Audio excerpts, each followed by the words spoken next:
57వ కీర్తన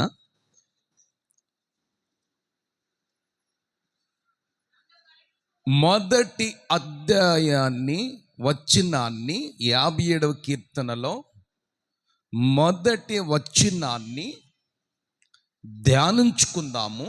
అందరూ Bible open చేయండి. చేతులు చాపి గట్టిగా చెప్పండి. 2 చేతులు చాపి పెద్దగా చెప్పండి. హుషారుగా చెప్పండి. 57వ కీర్తన మొదటి వచనాన్ని చదువుకుందాం. నన్ను కరుణించుము దేవా, నన్ను కరుణించుము. నేను నీ శరణు చొచ్చి ఉన్నాను. ఈ ఆపదలన్నీ తొలగిపో వరకు నీ రెక్కల నీడలో శరణుజొచ్చి ఉన్నాను. చాలు చాలు చాలు. దేవునికి స్తోత్రం. చేతులపై గట్టిగా చెప్పండి. హుషారుగా చెప్పండి.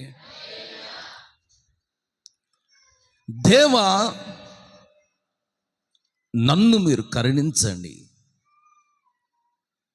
మీరు నన్ను కరుణిస్తేనే నేను కరుణించబడతాను. మీరు నన్ను జ్ఞాపకం చేసుకుంటేనే మీ జ్ఞాపకాల్లో నేను జీవిస్తాను. మీరు నా యందు దయ చూపితేనే మీ దయకి నేను పాత్రుడిగా మార్చబడతాను. మీరు నాకు ఆరోగ్యం ఇస్తే నేను ఆరోగ్యకరంగా జీవిస్తాను. గనుక దేవా, మీరు నన్ను కరుణించండి. ఆపదలన్నీ తొలగిపోయే వరకు నీ రెక్కల నీడలో నన్ను దాచుము. చేతులు చాపు గట్టిగా చెప్పు. 2 చేతులు చాపు పెద్దగా చెప్పు. చేతులపైకి హుషారుగా చెప్పాలి. హుషారుగా చెప్పాలి. ఆపదలన్నీ తొలగిపోయేంత వరకు నీ రెక్కల నీడలో మీరు నన్ను దాచండి. మంచి మాట అండి. ఆపదలు ఎన్నోమని నా జీవితంలో, పిల్లల ద్వారా ఆపదలు, ఉద్యోగరీత్యా ఆపదలు, చేస్తున్న పని బాటల విషయంలో ఆపదలు, బంధువుల ద్వారా ఆపదలు, రక్త సంబంధుల ద్వారా ఆపదలు నా జీవితంలో ఎన్నో ఉన్నాయి అయ్యా. 1 కాదు, 2 కాదు, 3 కాదు, 4 కాదు. నా జీవితంలో ఎన్నో ఆపదలు ఉన్నాయి. ఈ ఆపదలన్నీ నా జీవితం నుంచి తొలగిపోవునట్లుగా, ప్రతి ఆపద నా జీవితం నుంచి తొలగిపోవునట్లుగా మీరు నన్ను మీ రెక్కల నీడలో దాచుము. చేతులు చాపి గట్టిగా చెప్పు. హుషారుగా చెప్పు. 2 చేతులు చాపి. హల్లెలూయా. యేసయ్య రెక్కల నీడలో దాచబడాలి మనం. దేవుని రెక్కల నీడలో మనం దాచబడాలి. రెక్కలంటే పక్షికి 2 రెక్కలు ఉంటాయి. వినండి, పక్షులను మనం చూస్తూ ఉంటాం. ఆ 2 రెక్కలు ఉంటాయి. కోడికి కూడా 2 రెక్కలు ఉంటాయి. అదేవిధముగా మనిషికి కూడా 2 రెక్కలు ఉంటాయి. ఈ రెక్కంత నొప్పి వస్తుందంటే రైట్ సైడ్ రెక్కంత అంటాం మనం. లెఫ్ట్ సైడ్ రెక్కంత నొప్పి వచ్చేస్తుందండి, పట్టుకొని పోతుంది ఈ రెక్క అంటాం. రెక్కలు అంటే మన 2 చేతులు. ఆమె చెప్ప గట్టిగా. యేసయ్య రెక్కల నీడలోను నన్ను దాచుము అని కీర్తనాకారుడు తన ప్రార్థనలో దేవునికి మొరపెట్టుచూ ఉన్నాడు. తన ప్రార్థనలో ప్రభువుని జ్ఞాపకం చేసుకుంటూ ఉన్నారు. ఈ యొక్క డిసెంబర్ 7వ తారీఖున ఈ సంవత్సరం ముగింపు ప్రభు బల్లలో ప్రభు నీతో నాతో మాట్లాడటం ప్రారంభించారు. నీ జీవితం నా జీవితంలో కలుగుతున్న ఆపదలన్నీ తొలగిపోవునట్లు యేసయ్య తన రెక్కల నీడలో నిన్ను నన్ను దాచి ఉంచారు. కట్టు చప్పట్ల హుషారుగా చేతులు చాపి గట్టిగా చప్పట్లు కొట్టి ప్రభుని మహిమపరచండి. ఆయన రెక్కల నీడలో మనం దాచబడ్డాం. యేసయ్య రెక్కల నీడలో మనం దాచబడ్డాము. వినండి, ఆ ఫోన్ ఉంటే దయచేసి ఫోన్ ఆఫ్ చేసుకోండి. 10 నిమిషాలు దేవుని సన్నిధికి వచ్చిన మనం చాలా జాగ్రత్తగా డిసిప్లిన్గా భయముతో భక్తితో మనం ఆరాధనలో వాక్యం ఉన్నప్పుడు ఈ వాక్యం యొక్క ప్రతిఫలాన్ని మనం అనుభవిస్తాము. చేతులు మరొకసారి గట్టిగా చెప్పాలి. పెద్దకు చెప్దాం మనం అంతా 2 చేతులు చాపి హుషారుకు చెప్దాం హల్లెలూయా. ఆయన రెక్కల నీడలో మనం దాచబడాలి. అందుకని కీర్తనాకారుడు దావీదు అంటున్నాడు, అయ్యా ఆపదలను తొలగిపోయేంత వరకు నీ రెక్కల నీడలను మీరు నన్ను దాచండి. కోడి పిల్ల తల్లి రెక్కలను శరణు జుచ్చుకొని ఉంటుంది. ఏనండి, తల్లి ఇలాగ రెక్కలు చాపినప్పుడు దానికి కోడిపిల్లకి ఆపద సమీపించగానే తన ప్రాణం పోతున్న సమయంలో పరిగెత్తుకుంటూ రాగానే తల్లిలాగా రెక్కలు చాపగానే ఆ రెక్కల నీడను శరణు జొచ్చు ఉంటుంది కోడి పిల్ల. ఆమేన్. ఆమేన్ చెప్ప గట్టిగా, పెద్దగా చెప్ప హల్లెలూయా. దేవునికి స్తోత్రం.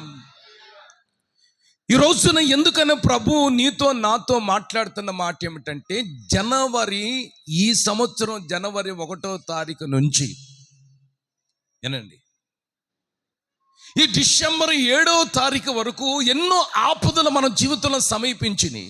కూటి కోసము కోటి విద్యలని, ఒక 500 రూపాయలు 600 రూపాయలు 1000 రూపాయల పని కోసము పోయినటువంటి మంగళవారం రోజున ఈ చర్చి లైన్లో ఒక బాత్రూమ్ పగలగొట్టడానికి వచ్చాడు ఒక కూలి మనిషి, పని చేసుకునే మనిషి. కూలికి ఆ బాత్రూము పక్కన ఉంటే రాళ్ళని పగలగొట్టడానికి ఒక కూలి మనిషి వచ్చాడు. అతను మూగవాడు. గమనించండి, సరిగ్గా మాటలు రావు, బాగానే లావుగుంటాడు, భార్య ఉంది, 2 పిల్లలు. ఉదయకాలం ప్రార్థనగా బయలుదేరి వెళ్తున్న సమయంలో అక్కడ చాలామంది జనం ఉన్నారండి. ఆ లోపలికి వెళ్ళి బాత్రూమ్ ఒక గోడను పగలగొడుతున్న సమయంలో గోడను ఆనుకొని ఈ గోడ చెత్తని మీద పట్టము, తల మీద పట్టము, నిజంగా 2 బకెట్లు బ్లడ్ అంతా పోయి అక్కడే చనిపోయాడండి ఆ వ్యక్తి. చూడండి, భయంకరమైన సంభవాలు, భయంకరమైన ఆపదలు. నిజముగా తను తలంచాడా, నేను ఇలా కూలికి వెళ్తున్నానే, ఒక 1000 రూపాయలు వస్తే నా పిల్లలను నా భార్యను పోషించుకోవాలని ఆశతో వచ్చాడు. ఆశలన్నీ ఇప్పుడు ఏమైపోయినాయి, ప్రాణానికి గురి చేసినాయి. ఆ భార్య ఎలా చెల్లించిపోతుంది, ఆ పిల్లలు ఎలా చలించిపోతున్నారు. ఒక్కసారి ఆలోచించండి. జనవరి నుంచి ఈ డిసెంబర్ 7వ తారీఖు వరకు ఎన్నో ఆపదలు సమీపించినప్పటికీ ఆపదలన్నిటిలోంచి ప్రభు ఆయన రెక్కల నీడలో దేవుడు నిన్ను నన్ను దాచుకున్నాడు. కొట్టు చప్పట్ల హుషారుగా పెద్దగా చప్పట్లు కొట్టి ప్రభు నామని మహిమపరచండి, ప్రభు నామని ఘనపరచండి. యేసయ్య రెక్కల నీడలోకి ఆశ్రయం ఉంది.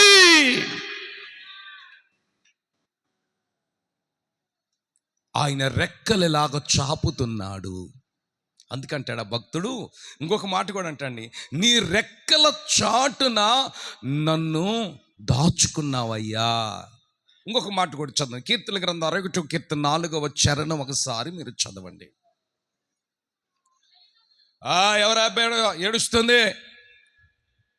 చదవమ్మా.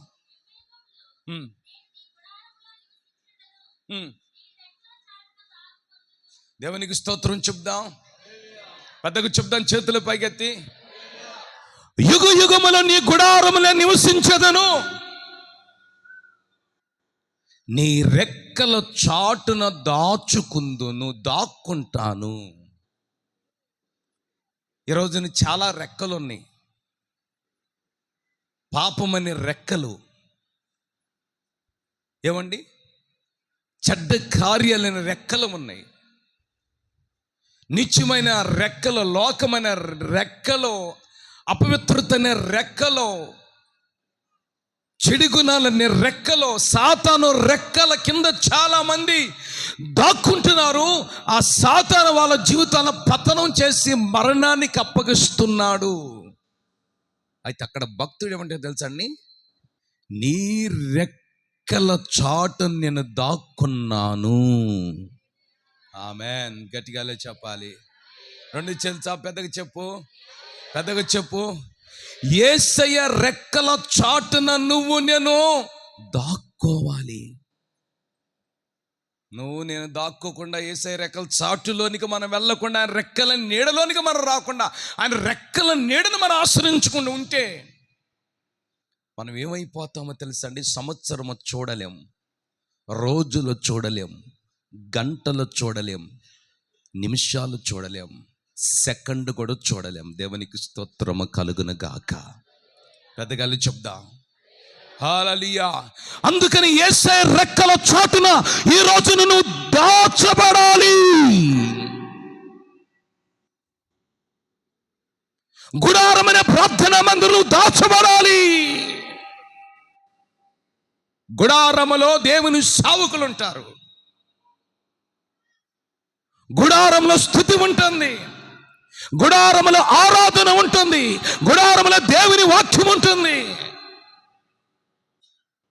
ఈ గుడారములను యేసయ్య రెక్కల నీడనే గుడారమును దాచబడినట్లయితే మళ్ళా 2026 సంవత్సరములో ఆయన చేయబోతున్న కార్యాలు నీ జీవితంలో చెయ్యను గాక. చదువు చాబటిగాలే చెప్పు. ప్రతి కార్యాన్ని పరిశుద్ధాత్మ దేవుడు నీ జీవితంలో చెయ్యను గాక. ప్రతి పనిని నీ జీవితంలో చేసి ముగించునుగాక. ప్రతి ఆలోచన ప్రభు నెరవేర్చునుగాక. ప్రతి కోరికను సిద్ధంప చేయునుగాక. ప్రతి ఆశను ప్రభు తీర్చునుగాక. తీరుస్తాడు. మనిషిగా తీర్చేది దేవుడు నీ ఆశను తీరుస్తాడు. అందుకని వాక్యం అంటుంది, ఏమంటుంది తెలుసానా? ఏమంటుంది తెలుసండి? అయ్యా, నీ రెక్కల చాటున నన్ను దాచుకున్నావు. నీ రెక్కల చాటున మీరు నన్ను దాచుకున్నారు. బాగా బాపట్ల, పొన్నూరు నుంచి బాపట్లకి వెళ్తూ ఉన్నాం పోయిన సోమవారం రోజున. ఈ బాపట్లకి వెళ్తున్నప్పుడు ఒకటే మైనంగా పాస్టర్ గారు వాంటింగ్ చేసుకుంటుంది. కార్ డ్రైవింగ్ చేస్తున్నా నేను, పక్కన కూర్చున్నారు, వాంటింగ్ చేసుకుంటున్నారు. అప్పటికి 4 స్థలాల కారు ఆపటం జరిగింది. చివరికి తాగుబోతుల మధ్యలోకి వాళ్ళు అక్కడ తాగుతున్నారు, అక్కడికి ఆగాల్సి వచ్చింది. ఇక వాంటింగ్ ఎక్కువైపోతుంది, కార్లో వాంటింగ్ చేసుకుంటాను, డోర్ ఓపెన్ చేయండి. అక్కడ తాగుబోతులు 4-5 కూర్చొని మందు తాగుతూ ఉన్నారు. ఆ చింత చెట్టు కింద బాపట్లకి సమీపంలో ఒక దగ్గరికి వెళ్తున్నాం అన్న సమీపంలో. అలాంటి పరిస్థితిలో వినండి, అప్పటికి 5-6 సార్లు వాంటింగ్ చేసుకుంటుంది, బాగా కక్కుంటుంది, వాంటింగ్ బాగా ఎక్కువైపోతుంది. ఇక ఆపన్నప్పుడు నేను మొదటి స్థలంలో ఆపాను, 2 స్థలంలో ఆపాను, 3 స్థలంలో ఆపాను, 4 స్థలంలో ఆపాను. ఆ తాగుబోతులో మాకు ఇంచుమించండి ఒక 50 అడుగులు దూరం ఉంటుంది. ఎక్కువ దూరం ఉంటుంది, బహుశా 50 అడుగులు దూరం ఉంటుంది. మందు బాటలు పెట్టుకొని వాళ్ళు కూర్చొని తాగుతూ ఉన్నారు. కారు ఆపిన తర్వాత నా గుండెలు పగిలిపోయినాయి. నేను కారులో ఉన్నాను, గమనించండి మీరు, నేను కారులోనే ఉన్నాను. కారు డోర్ ఓపెన్ చేసి దైవజనరాలు బయటికి వెళ్ళి కక్కుతూ ఉంది. వాళ్ళు మందు తాగుతూ బిర్యానీ ప్యాకెట్లు తింటూ మాకల్ని చూస్తూ ఉన్నారు. వినండి మీరు, గమనించండి. అప్పుడు గమనించండి, వాళ్ళు ఇంచుమించు 15 నిమిషాలు బయటికి వెళ్ళి కక్కుతూనే ఉంది. వాళ్ళ కార్యక్రమంలో వాళ్ళు ఉన్నారు. పాస్టర్ గారి కార్యక్రమంలో ఆమె ఉంది. ఇక నేను డ్రైవింగ్ చేస్తూ నేను కారు ఆపాను. నా గుండెలు పగిలిపోయినాయి. వాళ్ళు వచ్చి మీద పడతారేమో, ఏమైనా జరిగిద్దేమో, ఏదన్నా అయిద్దేమో. తెల్లటి సీర కట్టుకొని బయటకి వచ్చి వాంటింగ్ చేస్తున్నప్పుడు నేను ధైర్యం ఉన్నా, ప్రభువే నోరు చూచుకున్న కనుక ప్రభువా ఈ పరిస్థితిలో నీ రెక్కల నీడలో మీరు మమ్మల్ని దాచుకుంటారు. కొట్టు చప్పట్ల, రెండు చేతులు చాపి గట్టిగా చప్పట్లు కొట్టి ప్రభుని స్తుతించండి. వాస్తవంగా అయితే వాళ్ళు మా జోలికి రాలేదు. యేసే తన రెక్కల నీడలో నన్ను తనకిచ్చిన సేవకురాల్ని ప్రభు దాచుకున్నాడు. నేను ఆ అయ్యగారి ఇంటికి వెళ్ళగానే మళ్ళీ అక్కడ వాంటింగ్ చేసుకుంది పాస్టర్ గారు. నేను చెప్పాను, ఇట్లా పాస్టర్ గారు వాంటింగ్ చేసుకుంది, ఇట్లా జరిగిందంటే అవునని పాపం మళ్ళీ కలవరపడిపోయారు. ఎందుకు ఈ మాటలు చెప్తున్నానంటే, యేసయ్య రెక్కల నీడలో ఉన్నటువంటి ఆశ్రయాన్ని సంవత్సరం నువ్వు అనుభవిస్తూ వచ్చావు. దేవుని రెక్కల నీడలో నువ్వు దాక్కోగలిగితే, దేవుని రెక్కల నీడ నువ్వు ఆశ్రయించగలిగితే, దేవుని రెక్కల చాటుకి ఈ మిట్ట మధ్యాహ్నం రాగలిగితే, ఆయన రెక్కల నీడలో ఉన్న ప్రతి మేలు నువ్వు అనుభవిస్తావు. చేతులు చబగడిగలు చెప్పు. కాపుదలను అనుభవిస్తావు, ఆరోగ్యాన్ని అనుభవిస్తావు, దేవుని మేలు చేత తృప్తిపరచబడతావు. నోరేమైంది, చేతులు ఏమైంది? నోరేమైంది, చేతులు ఏమైపోయినాయి? అందుకే దైవజనులు ఒక పాట రాశారండి, అనుభవంతో కూడిన పాటలండి. సిలువలో చాపిన రెక్కల నీడలో సురక్షితముగా నన్ను దాచితివా, కన్నీటి బ్రతుకును నాట్యముగా మార్చి ఆదరించిన యేసయ్యా. ఆమెను చెప్పు నోరు తెరిచి. నన్ను విడువక ఎడబాయక దాచితివా నీ చేతి నీడలో యేసయ్యా, నీ చేతి నీడలో నన్ను విడువక ఎడబాయక దాచితివా నీ చేతి నీడలో యేసయ్యా, నీ చేతి నీడలో. చప్పట్లో. నన్ను విడువక ఎడబాయక దాచితివా నీ చేతి నీడలో యేసయ్యా, నీ చేతి నీడలో.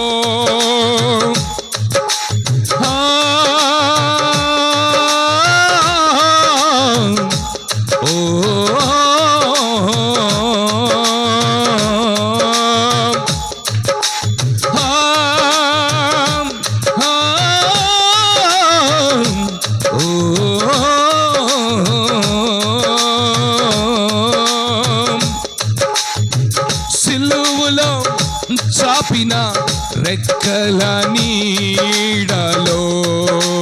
చప్పట్లో. సిలువలో చాపిన రెక్కల నీడలో ఆమేన్. సురక్షితముగా నన్ను దాచితివా, సురక్షితముగా నన్ను దాచితివా, కన్నీటి బ్రతుకును నాట్యముగా మార్చి ఆదరించిన యేసయ్యా, కన్నీటి బ్రతుకును నాట్యముగా మార్చి ఆదరించిన యేసయ్యా. నన్ను విడువక ఎడబాయక దాచితివా నీ చేతి నీడలో యేసయ్యా, నీ చేతి నీడలో.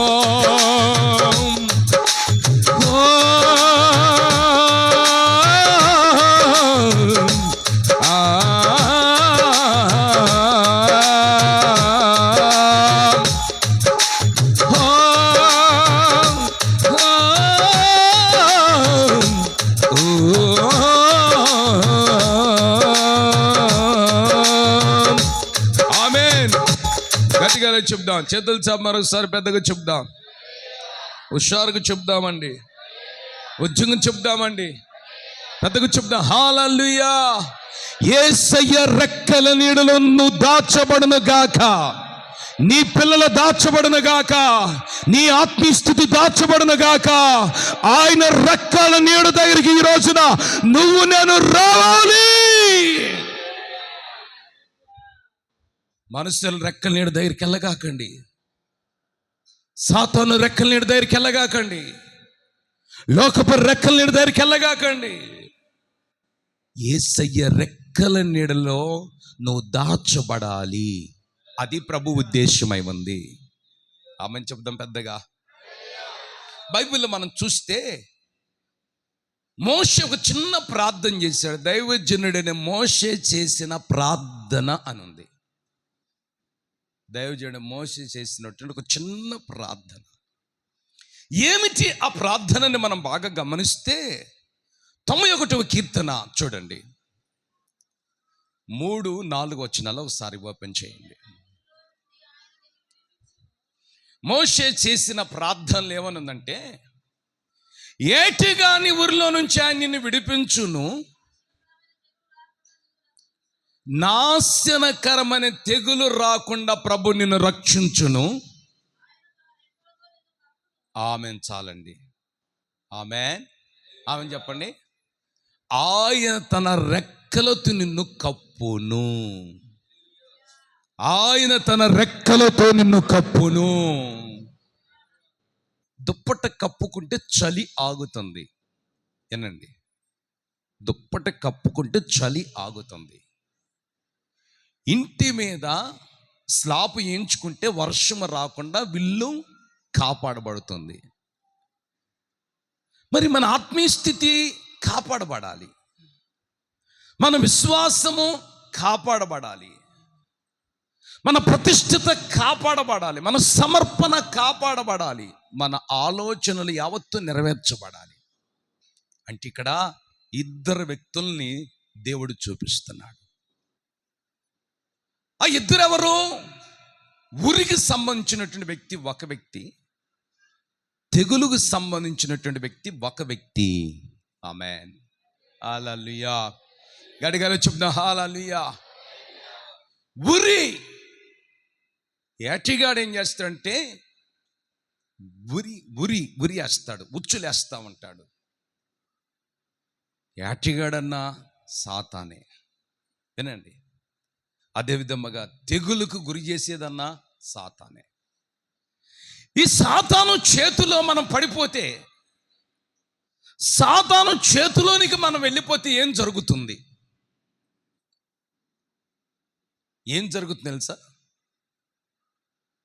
శోధనలో, దరిద్రత, కన్నీళ్ళు, జబ్బులు, రోగాలు, ఇబ్బందులు, బాధలు, ఇరుకులు, అవమానాలు, ఇక్కట్లు మన జీవితంలో సంభవిస్తూ ఉంటాయి. ఏటగాడేం చేస్తాడు? ఉచ్చులు వేస్తూ ఉంటాడు. ఒక పక్షికి ఉచ్చు వేయటకు ఏటగాడు చేసే పని అది. ఏటాడుతూ ఉంటాడు. సాతానేవాడు కూడా. తెగులు ఈ రోజున చాలామంది జీవితంలో వాళ్ళు చెప్తారేమండి, మాకు కొన్ని ఉర్లు వచ్చినాయి అండి, ఆ ఉర్రులోంచి మేము ఎలా బయటపడాలో మాకు అర్థం కావటం లేదు, ఆ ఊరిలో మేము చిక్కుకున్నాము, ఆ నదిలో మేము చిక్కుకున్నాము, ఆ సమస్యలు మేము చిక్కుకున్నాము, ఆ బాధలో మేము చిక్కుకున్నాము, ఆ కష్టాలు మేము చిక్కుకున్నామని చెప్తా ఉంటారు చాలామంది. అయితే బైబిల్ వాక్యం చెప్తుంది, జనవరి నుంచి ఇప్పుడు వరకు మన జీవితంలో ఏటగాడు ఎన్ని ఊర్లు మనకు వడ్డాడు ఒక్కసారి మీరు ఆలోచించారా?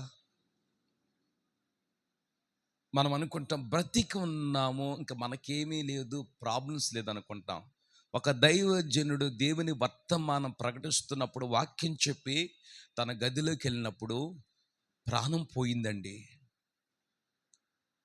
కార్ డ్రైవర్ వచ్చి లేపుతున్నాడు, అయ్యగారు లేండి అంటే చనిపోయాడు అప్పటికే. చూడండి, ఈ రోజున ఎన్నో ఊర్లు మన జీవితంలో సాతాను వడ్డాడు. ఏటగాని ఊరిలో నుంచి ప్రభు నిన్ను నన్ను తప్పించెను, ఆయన ఏ తెగులు రాకుండా నిన్ను రక్షించెను. చేతుల చాపగట్టిగా చెప్పు హల్లెలూయా, హల్లెలూయా. పంటకి తెగులు వస్తే మందు కొడతాం మనం. మా వరి పంటకు తెగులు వచ్చిందండి, మా పత్తి పంటకు తెగులు వచ్చిందండి. పత్తిపాడు మొన్న వెళ్తే ఒకళ్ళని అడిగాను, ఏంటండి మీరు మందు కొడుతున్నారు దేనికంటే? అదండి మిరపదోటకు మందు కొడుతున్నారు, తెగులు వచ్చిందండి. ఈ తెగులు పోవాలంటే మందు కొడితేనే తెగులు పోద్ది, లేకపోతే ఈ తెగులు ద్వారా ఆ తోటంతా పాడైపోద్ది అని చెప్తున్నాడు ఆయన. అలాగనే మన దైనందిన జీవితంలో సాతాను ఎన్నో తెగులను పుట్టిస్తూ వచ్చాడు. తెగులంటే ఏం చేస్తుంది?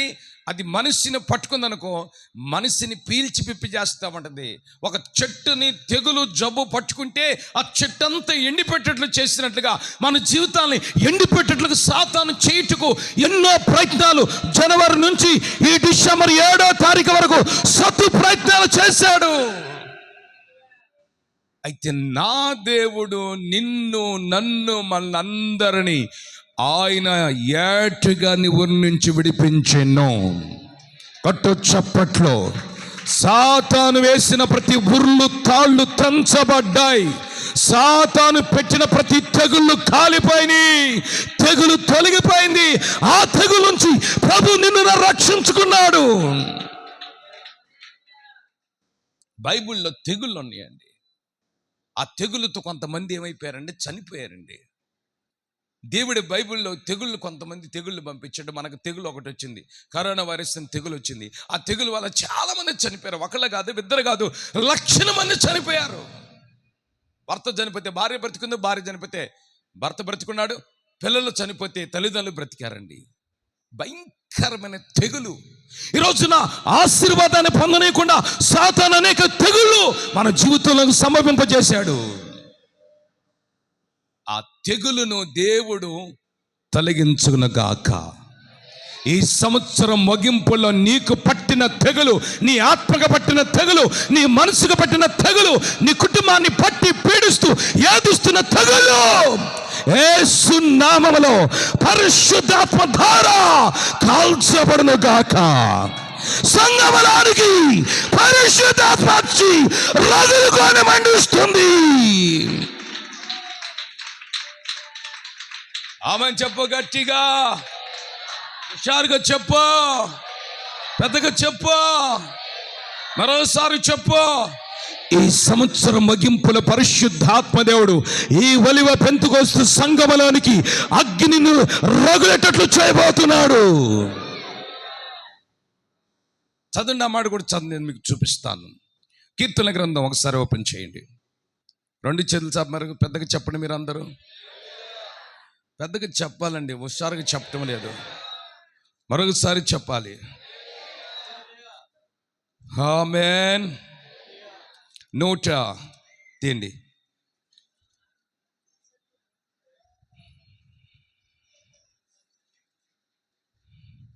నూట 6వ కీర్తన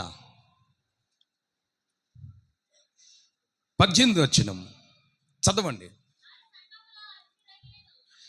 వారి సంఘములో అగ్ని రగిలింది. ఆమె చెప్ప గట్టిగా, పెద్దగా చెప్పు, చేతులు చాపి. పరిశుద్ధాత్మదేవుడు సంఘములో అగ్నిని రగలబెట్టాడు. దాని మంట భక్తిలో ఉన్న తెగుళ్ళు కాల్చివేసెను. ఆమె చెప్పు మరోసారి, పెద్దగా పెద్దగా చెప్పు, పెద్దగా చెప్పు. పరిశుద్ధాత్మ మంట సంఘములో రగులుకుంది. వినండి చాలా జాగ్రత్తగా. పరిశుద్ధాత్మ మంట ఈ సంఘములో రగులుకొని మండుచుంది. అదిగో పరిశుద్ధాత్మ అగ్ని కలిగిన దేవునిగా మన మధ్యలో అగ్ని కలిగిన దేవునిగా ప్రత్యక్షమయ్యాడు. పరిశుద్ధాత్మ మంట రగులుకొని సంఘములో రగులుకొని మండుచుంది. కట్టు చప్పట్లో.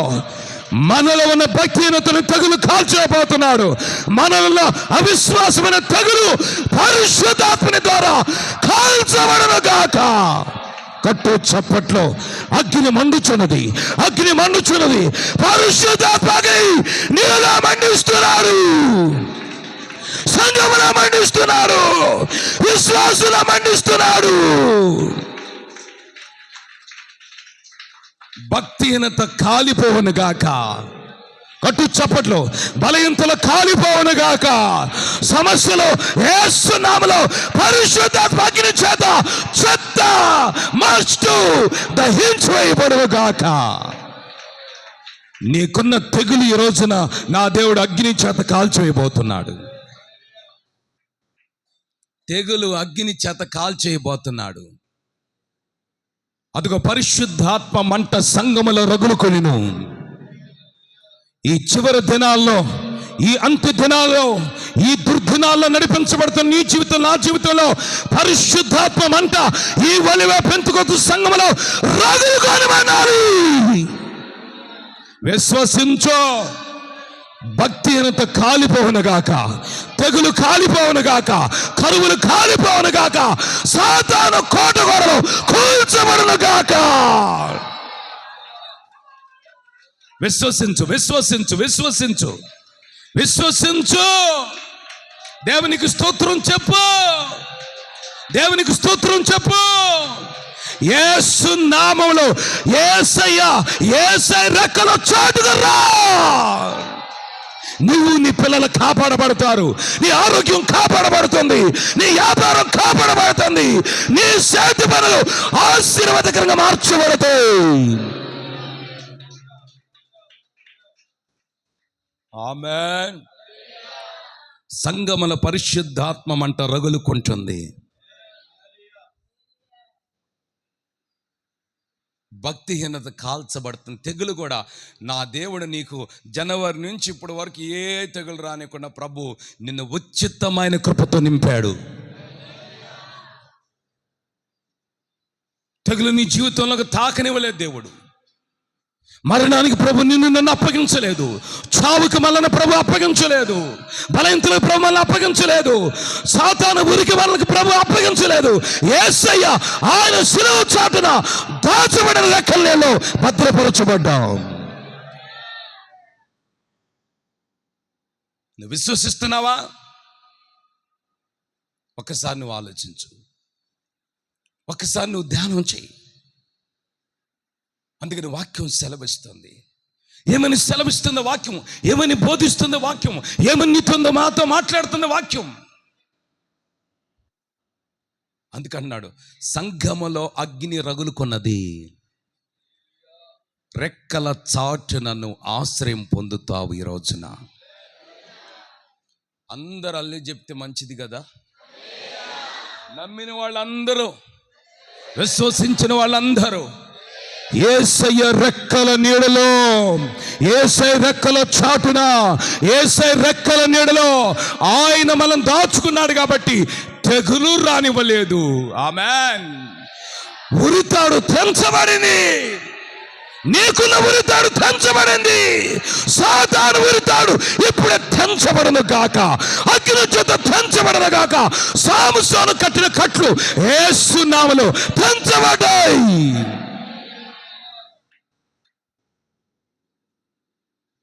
మరి ఈ రోజున మనం ఎలా ఉన్నాం?